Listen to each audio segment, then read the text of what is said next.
Ongezeko la bei ya mafuta nchini yalitibuka katika kaunti nyingi nchini hii leo. Hata hivyo, jijini Nairobi watu 11 walikamatwa kufuatia maandamano haya na kuzuiliwa katika kituo cha polisi cha Central.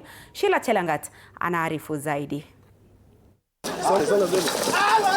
Hivi ndivyo hali ilivyokuwa jijini Nairobi, baadhi ya waandamanaji wakibebwa hobela na kurushwa kwenye magari ya polisi baada ya maandamano dhidi ya ongezeko la mafuta kutibuka. Tofauti na maandamano ambayo yameshuhudiwa awali nchini, hii leo idadi ndogo ya waandamanaji ilirekodiwa Nairobi, wakijihami na bendera na mabango.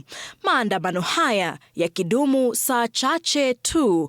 Kufikia adhuhuri, biashara na hali ya kawaida ilirejea, huku maafisa wa polisi wakiendelea kushika doria.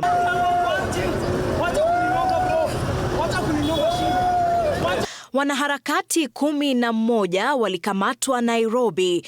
Kulingana na mkuu wa polisi wa Nairobi, Issa Mohamud, polisi hawakuwa wamearifiwa kuhusu maandamano yoyote yaliyopangwa.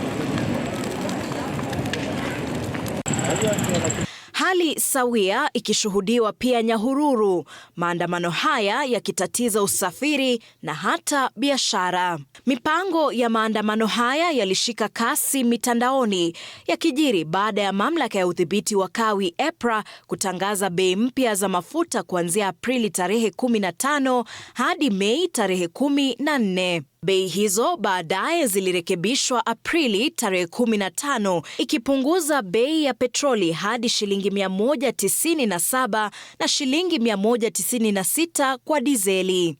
Maandamano haya hata hivyo hayakushuhudiwa katika baadhi ya kaunti nyingi. Majaribio ya maandamano mapema Jumanne katika baadhi ya maeneo nchini yanafuatia mfululizo wa maandamano kama hayo katika miaka ya hivi karibuni, yakitumika kama shinikizo kwa serikali kushughulikia gharama ya maisha. Sheila Chelangat, Runinga ya TV 47.